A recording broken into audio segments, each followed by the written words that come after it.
A quest is a search for something. And every week, the Quest podcast will show you how we know what we know through interviews with people that have incredible stories of dedication and perseverance. I'm your host, Todd Fisher. Join me in this thought-provoking and inspiring podcast of discovery. Find us anywhere you listen to podcasts.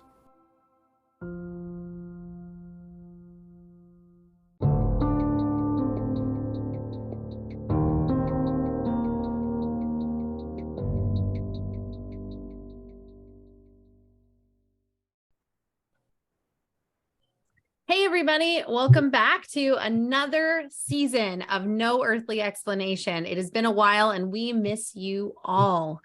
And I have my amazing partner in crime here again with me, the incredible Don Schmidt. How are you, Don? Since we last spoke, what have you been up to? Oh my God. The adventure continues, so to speak, that to be involved firsthand, as we both are, in all of these different enigmas that, as by our very title, defy earthly explanation. There's never any downtime in that. Even when one takes a break from it, you can't help but be overwhelmed with the complexity of even living here on planet Earth. And for anyone or any scientist or any, know everything expert who claims that they have the answers, no. School begins every morning when we wake up. And it's a matter of just how much we're able to ingest and take to heart and then move on, as far as we've discussed, Brit, in the past, that any form of endeavor, investigation, that it should never be linear. It should never be in a straight line. We should never expect it to be that direct, and that it's very circular, and that you'll get diverted in one direction or another, or you'll retrace and then regroup and then move forward again, but circular. But as long as that circle keeps moving forward, that's where the progress develops. And such is life. I pity those who sit by the phone and wait, or, with the hope that someone will invite them along for the next roller coaster ride. Well, ours has been a roller coaster, and the excitement in that the ride never ends. Right. It's for us to either jump off, abandon ship, so to speak, or just keep it moving. And life has been very blessed in the sense that here we are doing a podcast, talking on topics that we hope will attract a wide variety of people with different interests, different tastes, different curiosities. But as my former scientific director, Dr. Jalen Heineck, would always remind us, at least in our case, don't lose that little boy wonderment, he would say. Right. Get out into the country, stare up at the stars, and just let your imagination go wild. And again, that is what no earthly explanation is all about. Nothing is off the table. Everything is possible. And the impossibilities only exist within our own minds. And we're here to hopefully stimulate and broaden people's perspectives on a wide variety of different topics. And here we are, season 2, and let's get started. I agree. I couldn't agree more, Don. Very well said, as always. So since it has been a while. Unrehearsed. Yes, exactly. Again, unrehearsed. And that's why you are the great Don Schmidt, because you can say these things so clearly and so perfectly without being scripted. Well, thank you. You flatter me. And I couldn't have a better partner. Thank you. Well, you know that I'm humbled. Speaking of that, let's make an announcement. Okay. In that, because I'm most widely known around the world In fact, I had mentioned to you that, and actually they changed the title again, but my new title at the International UFO Museum and Research Center, known around the world as the UFO Mecca, largest UFO library, research center. We have a museum that has now attracted close to 5 million people from around the world. And I knew I was an honorary board member. I'm an advisor to the board of directors. I'm an advisor to the director. I was involved as far as in the actual founding of the museum, but I always said, I need a title. I need a title for, just all the interviews, all the travel, all the lectures. So my official title now is lead investigator. I was leaning towards chief investigator, but the board met, they find, well, let's make it lead investigator. So there's nobody above you. It's just, so accept it. I love it. So I wanted to expand, because I've often been asked by other writers, by other researchers to do books, contribute. I'm doing the forward to a book on Wendlesham Forest right now. Oh, wow. So I've done forwards to books on abductions. I did a forward to the late Brad Steiger, who did the book on Project Blue Book, which was the Air Force's most famous of their 3 official investigations. And his wife Sherry asked me to do the forward because we loved one another, and I was very honored to do that. But I wanted to do a book on pilot sightings, which really hasn't been done to the extent I would like to do it.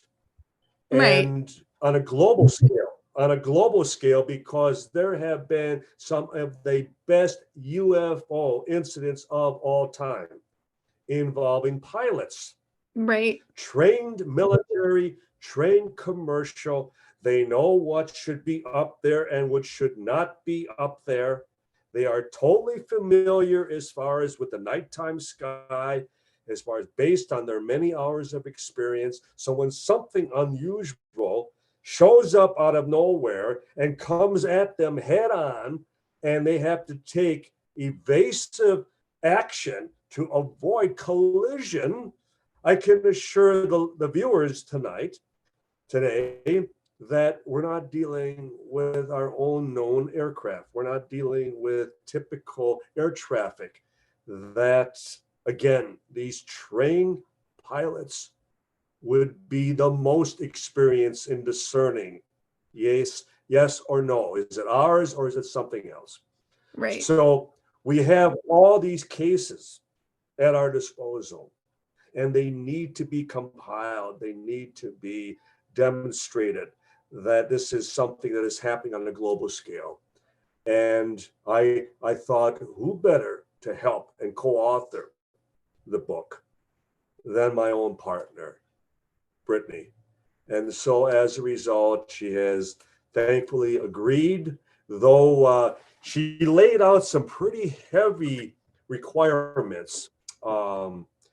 She wants 5-star hotel rooms, and she wants to fly first class wherever we should venture. And she wants a box of chocolate every night as far as in her hotel room as a fitting end to each day's activities. So I agreed. We will take care of all that. But we have yet to pen the first page, but I already have some ideas of some very heavyweight people to even do a forward, including some former astronauts, that type of thing. Because that's wonderful. Even the viewers would be interested to know that just about every astronaut is a pilot. That's where they started. That's why they went into astronaut training, because they were both military and commercial and private pilots. So that's how they experienced the very act of flying in a space capsule. in a rocket. Right. So who more fitting than to have an astronaut also pen the forward? So we will keep the audience updated as this progresses, but we've yet to even come up with a title. But No. it will be an equally shared and authored book. And so again, I'm proud to make, this very announcement. So thank you, Brit, for joining forces. I was very humbled when you asked. Like when we hung up, I was trying to be so professional and be like, oh my gosh, I'm so touched. Thank you so much. And I think when I got the phone, I jumped up and down, I screamed for a minute, and then I got choked up crying, telling my husband, because I was like, this is like a dream come true for me, especially with, your mentor and someone you look up to. And it means a lot. So I appreciate it very much for being asked to co-author with you on this book. Cause I will admit, I have been fascinated with pilot reports because so much they're very, people don't understand the work, time, and effort that pilots go through to even become a commercial pilot or a pilot in general. And the basic training and understanding that they have to go through the process to,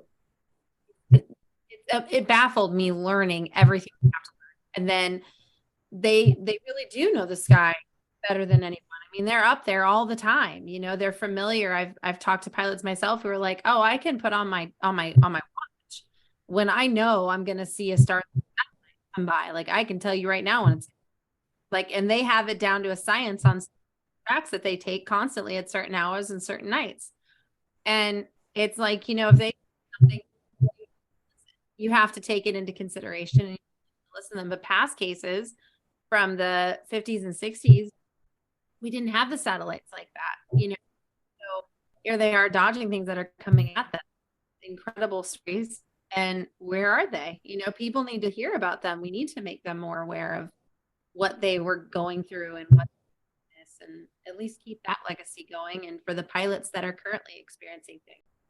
Well, what we will also anticipate in writing the book is that the debunkers, not the skeptics, the debunkers,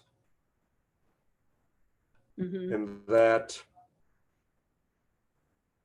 they are quick to always discredit or attempt to discredit and smear witnesses. And you've been dealing with that personally, Brit, over the last month. And we'll get into that.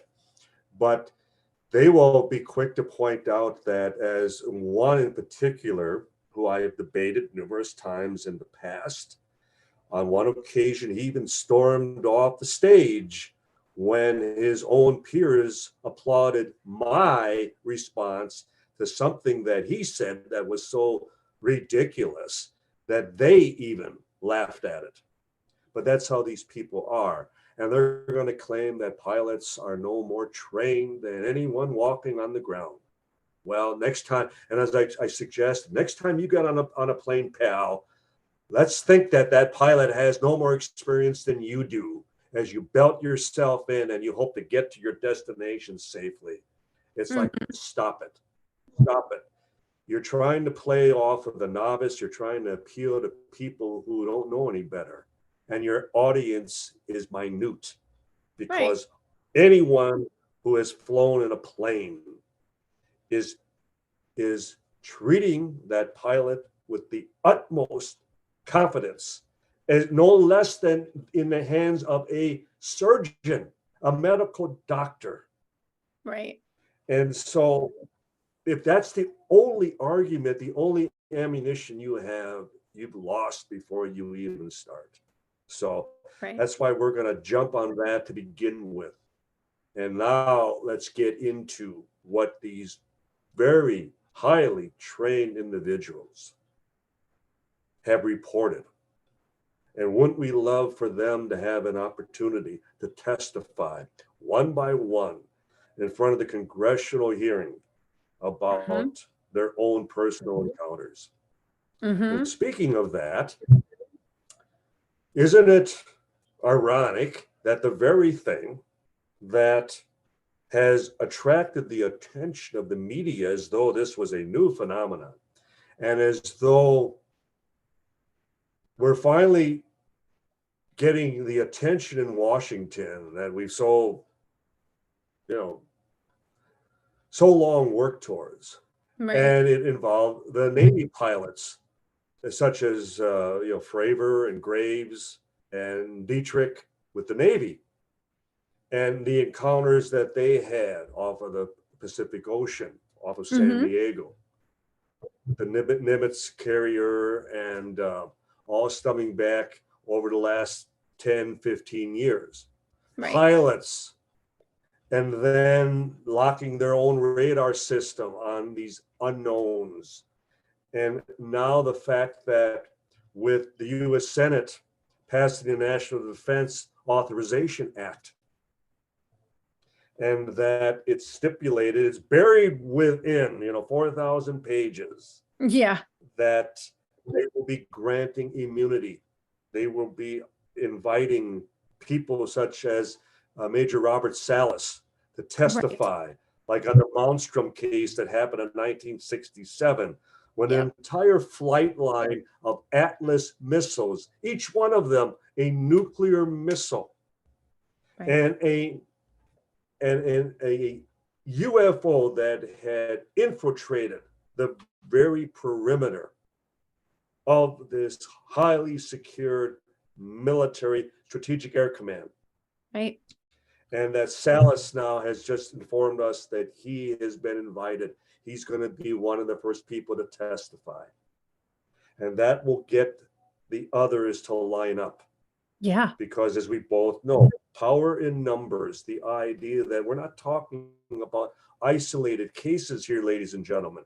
We're talking about global cases where there have been major infiltrations, major breaches of national security, shutting us down, making us defenseless in the face of someone else's hardware. And I am going on the record tonight, as I have so many times before.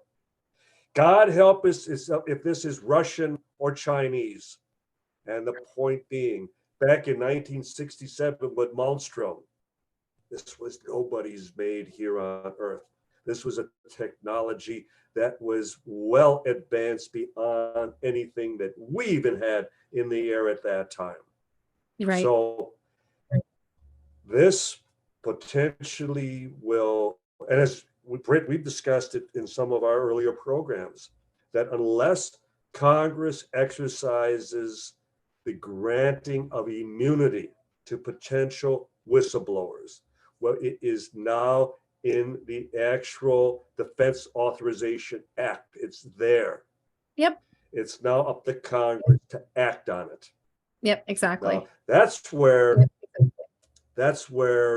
we have the elephant in the room, the elephant being the UFO phenomenon. The question is, will Congress finally act as they should have over the last 75 years? Well, and that's the hope of it. I mean, this is kind of like the first step in the hope that more will come. But at least we got this. And from the report that, I will say, I'll take this part too, where it said they're going to look back to 1945. Granted, there were prior cases to 45, but I'll take it. To me, it's a step forward, because when they first had the first congressional hearing not last year, but the year before last, in 2021, it was almost embarrassing to have that one, because they weren't prepared. They didn't have any idea or knowledge. Nobody was talking about prior cases. And Gallagher brought that one up, and they were very Gallagher. Yeah, like they just were like, we'll have to look into that. We don't know about that one. And it's like, that was a major case. That was huge. You don't think about it. That was legendary. That was a that happened. You don't know about it. Dumbfounded. Well, you will recall my publicly stating numerous times that the Pentagon never sends anyone up to Capitol Hill who may accidentally tell the truth.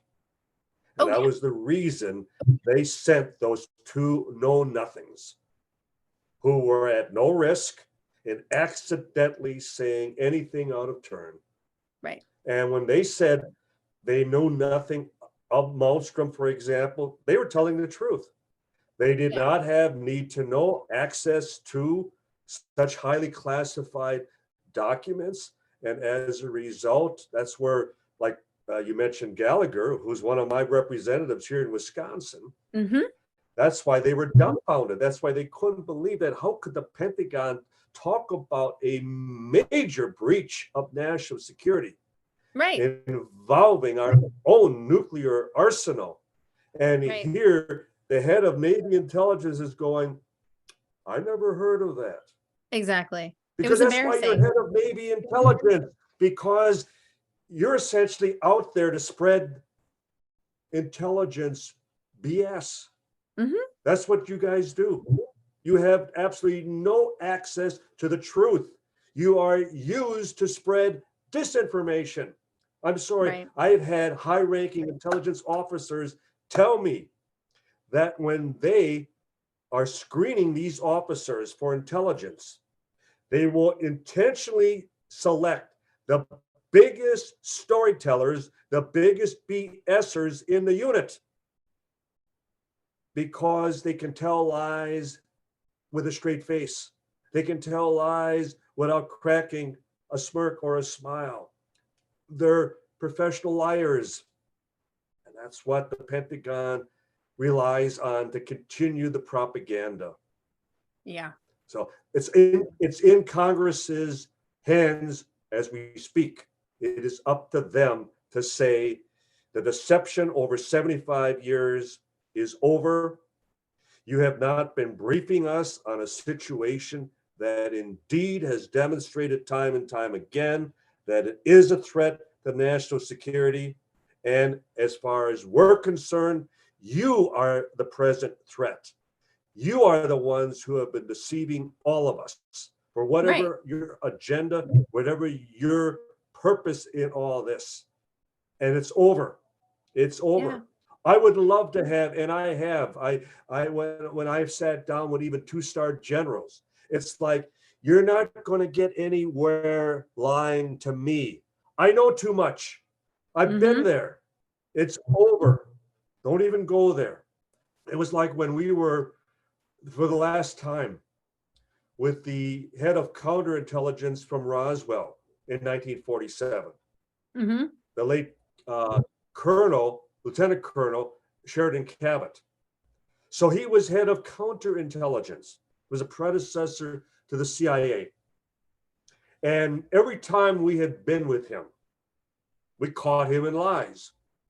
And we would document where he was lying, and he would have to, well, okay, you got me on that, but then here's the actual story. Back and forth, back and forth.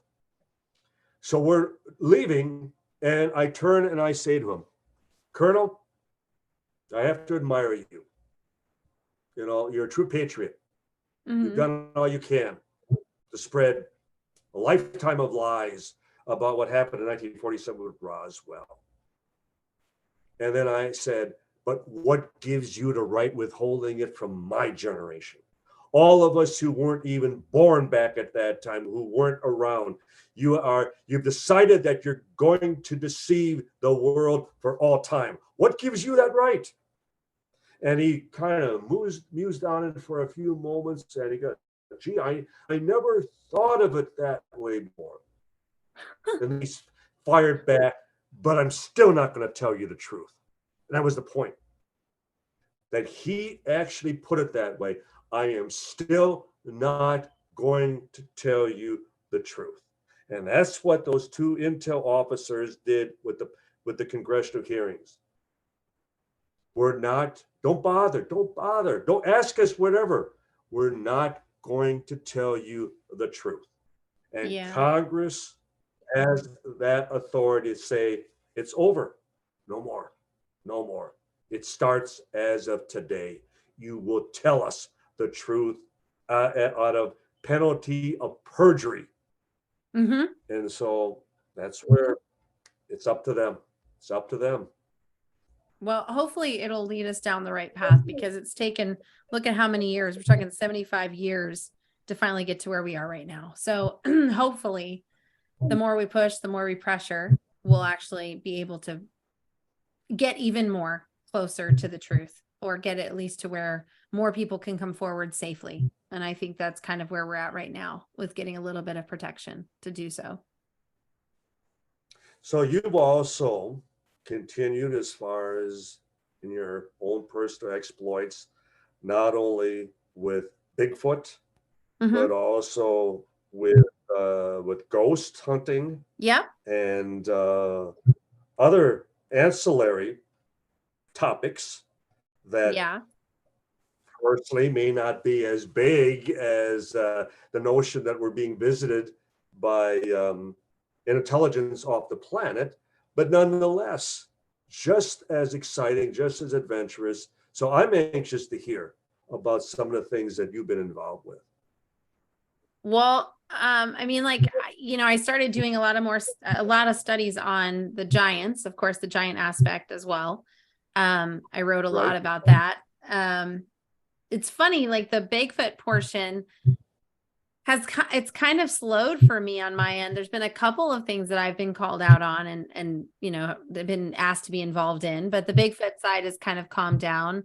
The paranormal side, I still have been very actively involved in the regards to ghosts and phenomena like that, which has been very, I always enjoy those. I'm not going to say I don't. It's just, I find myself now at a stage where I feel like I get more thrill from my ufology than I had from anything else. I mean, I'm always going to be a Bigfoot lover at heart forever. Cryptozoology is never going to leave me because of, being an animal person. But it's fascinating to me, the pushback you get in ufology versus other fields. You don't get that so much in ghosts or in, cryptozoology. You don't get a lot of that pushback. You don't get a lot of that pushback from science. Kind of like, well, if you find something great, then we'll discuss it, but there's such a hard pushback. Well, Don, it's been a crazy break for us, I will say. And you extremely have been very busy as always. You've never, I don't think your feet ever touch the ground, honestly, when we take a break. It's very hard to get a hold of you. I don't like to sit. I have my late father he'd come home even in the evening and we'd be watching television. He'd be, get up and do something. I don't care if it's even go outside and play, but no sitting in this house. That's how ours was too. It's like, what are you guys doing? Get outside, go find something, go do something. That's what we did. Strange sense of guilt. Yeah. Yeah. It's like, okay, I'll go do something. Well, I'm excited for this season of No Earthly Explanation, especially with some of the guests that we have. I think our listeners and now our viewers will also be excited to see what we have planned for this season. I'm excited for season 2 in 2023. It's going to be a good one, a good year for us in general, Don. We've got a lot to share. Especially covering topics that others may be a little embarrassed or nervous to even tackle. And it's not that we're going to become controversial as much as we're willing to look at everything and anything that still is topical and still has people puzzled as to its nature and its history and what influence it may still have on all of us. And so let's pull open the curtain and look at the man behind and see if it is someone that we can believe in or not. But we're going to do it. We're going to pull back the curtain. Yep. We're going to pull it back and we're going to leave everybody wondering just what the heck is going on in our universe and in our world and everywhere else in between. Right? They may be, after watching this show, they may be going, what the heck is going on here? Exactly. They may have to look in the mirror and go, am I living in a parallel universe? I don't know. Maybe we'll talk about that too. You never know. Modern episode of the Twilight Zone. Exactly. God, I miss that show. That was a great show. Well, to end on a high note, I do want to thank everybody. And of course, again, Don and I will have a lot of amazing things coming out this year, such as our book, as we just talked about at the early part of this episode, and a lot of other amazing things. And if you really like listening to us, you're coming back for season 2 because you want to hear more, you can find us at No Earthly Explanation on Facebook, on Instagram. You can find us on Spotify, Apple Podcasts, Amazon Music. If you have a topic of interest or a certain person that you would love to have us on our show, bring on our show, or perhaps a question for either Don or myself, you can email us at noearthlyexplanation@gmail.com. You can also find us on our social pages on Facebook and Instagram. You can find me under Brit_investigates on Instagram and Brit Barbieri on Facebook. And you can find Don on Instagram at Don47Tom and also on Facebook at Donald Raymond Schmidt. But feel free to reach out to us, guys, and listen to us wherever you enjoy listening to your favorite podcast, as well as now being able to watch us. And you can all get ready to watch your favorite guy every 2 weeks, Don. So be ready, ladies. He is going to be live now every 2 weeks. You can see his pretty face. And now I've officially embarrassed him. So that's awesome. I scored. Left me speechless. Wow, that's a first. Me of all people. Brit, it was a wonderful first season.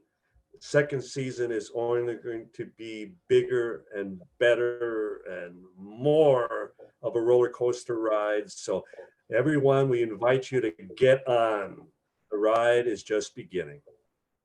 I agree. It is time to buckle up. 2023 is going to be a wonderful adventure for us all. And I can't wait to bring everyone along with us. It'll be really fun. So tune in, everybody. Have a great week wherever you are, whether you're in the gym, in the car, sitting at home, whatever you're doing. Thank you for listening. Thank you for watching. And until next time, we'll see you later. Good night, all. Have a great time in whatever you do. Thank you.